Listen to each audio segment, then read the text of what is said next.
The 24 Hours of Le Mans is one of the most thrilling and challenging competitions in world motorsport. Since its inception in 1923, it has captivated millions of fans worldwide with its adrenaline-filled high-speed endurance races. However, the history of this iconic race is not without tragedies, the most impactful of which occurred in 1955 in France. On that day, a terrible accident claimed the lives of over 80 people, including spectators and track personnel, marking the worst accident in the history of global motorsport. Stay with us to learn the details of this fateful event. The anticipation was immense for the 23rd edition of the 24 Hours of Le Mans in 1955. Ferrari, Jaguar, and Mercedes-Benz had entered the competition with significant improvements to their cars. The Ferraris, champions of previous editions in 1949, 1954 and 1955, were very fast but fragile and prone to mechanical failures. Jaguar, the winner in 1951 and 1953, focused almost exclusively on Le Mans and had an experienced team of drivers, including Mike Hawthorn. Mercedes-Benz introduced their new 300 SLR in the World Sports Car Championship that year, achieving a record victory at the Mille Miglia with Stirling Moss. The 300 SLR was made from a lightweight magnesium alloy called Electron. The car did not have the state-of-the-art disc brakes of the more efficient Jaguar D-Type, instead incorporating internal drum brakes and a large air brake behind the driver, which could be raised to increase resistance and slow the car down. Mercedes team director Alfred Neubauer assembled an international team of stars for the 1955 race, featuring their top two drivers, Juan Manuel Fangio and Stirling Moss, in the leading car. Additionally, the 1952 race winner, Carl Kling, was paired with Frenchman André Simon and American John Fitch. Experienced French driver Pierre Levègue was also part of the team, completing a formidable lineup. Apart from two changes in the circuit's design to shorten the distance, the Sarthe track had undergone few significant alterations since its opening in 1923, when the car's top speeds were around 100 kilometers per hour. By 1955, however, the leading cars were exceeding 270 kilometers per hour. Despite some improvements, such as the paving and widening of the circuit after World War II and the reconstruction of the pits and grandstands, safety was still precarious. There were no barriers between the pit lane and the racing line, and only a 1.2-meter embankment separated the track from the spectators, contributing to the tragedy of that fateful day. Believe it or not, the cars of that era did not have seatbelts. The drivers believed that in the event of a collision, it was better to be thrown clear of the vehicle than to be trapped under a burning car. This perception, combined with high speeds and inadequate infrastructure, resulted in an extremely dangerous environment for everyone involved. The race began at 4 p.m. on Saturday, and as expected, the leading cars of Eugenio Castellotti in a Ferrari, Mike Hawthorn in a Jaguar, and Juan Manuel Fangio in a Mercedes-Benz dominated the pack. Meanwhile, the other team cars kept a certain distance to conserve their vehicles, but still followed closely. During the second hour of the race, Castellotti started to lose performance, but Hawthorn and Fangio maintained an intense duel, alternating the lead and breaking lap records one after another, overtaking most of the other vehicles on the track. It was at 6:26 p.m., at the end of lap 35, that the tragic accident occurred. At that moment, the leading cars began making their first pit stops. The accident occurred at the climax of the duel between Hawthorn and Fangio. At the height of the tension, Mike Hawthorn, driving his Jaguar, was determined to keep Juan Manuel Fangio at bay for as long as possible. Although his team had signaled for him to stop on the next lap to refuel, Hawthorn ignored the instruction, resolute not to give an inch. After overtaking Pierre Levègue, who was in 6th place, Hawthorn quickly approached Lance Macklin in his Austin Healey in the Maison Blanche section of the circuit. Macklin, upon noticing Hawthorn, moved to the right to give way. However, as Hawthorn overtook Macklin again, he raised his hand to signal that he was entering the pits and moved sharply to the right. This unexpected move caught Macklin by surprise. Using the advanced disc brakes of the Jaguar, Hawthorn managed to slow down in time, but the abrupt maneuver triggered a chain reaction. Macklin, forced to brake suddenly to avoid a collision, lost control and swerved into the center of the track. The tragic fate was sealed. At that time, the racetrack presented two critical dangers. First, there was no designated deceleration lane for cars entering the pits, and second, just before the main straight, there was a slight right-hand curve. It was at this point that Hawthorn began to brake, forcing Macklin into a sudden reaction. With no other option, Macklin braked abruptly, veering off the right edge of the track and kicking up a cloud of dust. Realizing Hawthorn's deceleration, Macklin instinctively turned left to avoid a collision. Whether due to the sudden change in road surface or an uneven brake response, Macklin momentarily lost control of the car, which swerved into the center of the track. In that critical moment, Levy's Mercedes, approaching at over 200 km/h, found itself directly in the path of the out-of-control Austin Healey. Fangio, just behind, watched in horror as the disaster unfolded before his eyes. Levy had no time to evade, and possibly in his last heroic act, raised his hand to warn Fangio, saving his life. Fangio managed to navigate through the carnage, avoiding Hawthorn's Jaguar parked in the pits and escaping unscathed. The right front wheel of Levy's Mercedes climbed over the left rear corner of Macklin's car, acting as a ramp and launching Levy's car into the air. The vehicle flew over the spectators, traveling 80 meters before crashing to the ground.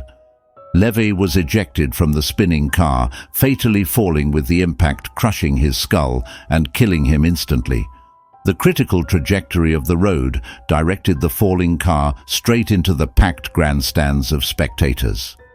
The Mercedes landed in the embankment between the track and the spectators, bounced and violently collided with a concrete stairway structure, completely disintegrating.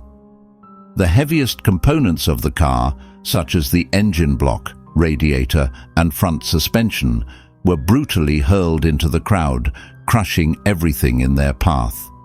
The hood, launched like a guillotine, sliced through the tightly packed spectators. Those who were on scaffolding for a better view of the track, and those crowding to use the underground tunnel towards the pits, were directly in the path of the deadly debris.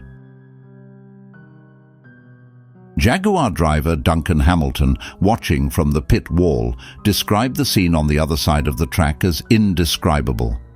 The dead and injured were everywhere. The screams of pain, anguish, and despair were catastrophic. I stood there, like in a dream, too horrified to even think. When the remains of Leveg's car landed in the embankment, the rear-mounted fuel tank exploded. The fuel fire raised the temperature of the remaining electron bodywork above its ignition point, which was lower than other metal alloys due to its high magnesium content. The alloy ignited in white-hot flames, showering the track and crowd with magnesia embers, which worsened when rescue teams, unfamiliar with magnesium fires, doused the inferno with water, greatly intensifying the blaze. As a result, the car burned for several hours. Meanwhile, Macklin's severely damaged car collided with the left side barrier, then swerved right across the track towards the pits, nearly hitting Kling's Mercedes-Benz, Roberto Mira's Maserati, and Tom Cole's Jaguar, which were already in the pits before the accident. Macklin's car struck the unprotected pit wall before the Cunningham and Mercedes-Benz pits, where the Shell and Lockheed teams were located, hitting a policeman, a photographer, and 2 officials, all severely injured. Then, the car ricocheted across the track again, jumping the left side fence for the second time. Macklin survived the accident without serious injuries, exiting the wrecked car and climbing over the embankment. After his pit stop, he stopped the car, but his team immediately ordered him back into the vehicle to get away from the chaos and danger. At the next pit stop, Macklin got out of the car completely distressed, insisting that he had caused the catastrophe. Bob Sweikert and Norman Davis, both rookies at Le Mans, were called to enter their respective cars for their first driving stint. Sweikert in particular was very reluctant, but given the circumstances, had no choice, as DeWiss firmly pointed out. John Fitch, Leveg's American co-driver, was ready to take over the car at the next pit stop and stood beside Leveg's wife, watching the entire tragedy unfold. Leveg's lifeless, severely burned body remained on the pavement until a policeman arrived with a flag to cover him. His wife wept inconsolably, while John Fitch stood beside her to comfort her. Half an hour after the accident, Fitch realized that the news was probably already being broadcast on the radio and decided to call his family to assure them that he was not the driver of the crashed car. Upon reaching the press center to use the phone, he comprehended the magnitude of the tragedy when he heard a reporter stating that 48 deaths had already been confirmed. Upon returning to his pit stop, Fitch urged the Mercedes team to withdraw from the race, as continuing to compete would be a public relations disaster for Mercedes-Benz, regardless of whether they won or lost. Team manager Alfred Neubauer had already reached the same conclusion, but did not have the authority to make such a decision. Despite expectations that the race would be completely halted with a red flag, officials led by race director Charles Faroux decided to keep the race going. In the days following the tragedy, Faroux offered several explanations for this decision. He argued that if the massive crowd of spectators had tried to leave en masse, it would have obstructed the main roads around the area, severely hindering access for medical and emergency teams trying to save the injured. Additionally, the companies participating in the race could have sued the organizers for enormous sums of money. Faroux also cited the harsh law of sport, which dictates that the race must continue, referring to the Farnborough Airshow crash in 1952 as a precedent. This decision revealed the dark and cruel side of the sport, where financial interests were placed above the lives of more than 80 people. The Le Mans tragedy exposed the ruthless nature of motorsport, where spectacle and profit took precedence over safety and humanity. In reality, Hawthorn's main competition had disappeared. Mike Hawthorn and Ivor Bjerb of Jaguar won the race with a 5-lap lead over Aston Martin. There was no victory celebration. However, a press photo showed Hawthorn smiling on the podium, drinking from a champagne bottle. The French magazine L'Autojournal published it with the ironic caption, "To your health, Mr. Hawthorn." The death toll was confirmed at 84 people, including spectators and levee, with 120 to 178 injured. It was the most catastrophic accident in the history of motorsport. The next morning, a special mass was held at the Le Mans Cathedral for the victims' first funerals. The death toll led to an immediate temporary ban on car races in France, Spain, Switzerland, West Germany, and other nations. From that day on, the level of safety on racetracks began to increase to the standards we see today, to prevent such a massacre from happening again. Other tragedies have marked the history of Le Mans, such as the 1986 crash that killed Joe Gartner and the tragic 2013 event that took the life of Danish driver Allan Simonsen. These grim events serve as constant reminders of the dangerous nature of motorsport and the ongoing need to improve safety in races. Thank you for watching. If you enjoyed the video, don't forget to like, subscribe to the channel, and turn on notifications so you don't miss any content. Share this video with your friends and leave your suggestions for future videos in the comments. See you next time.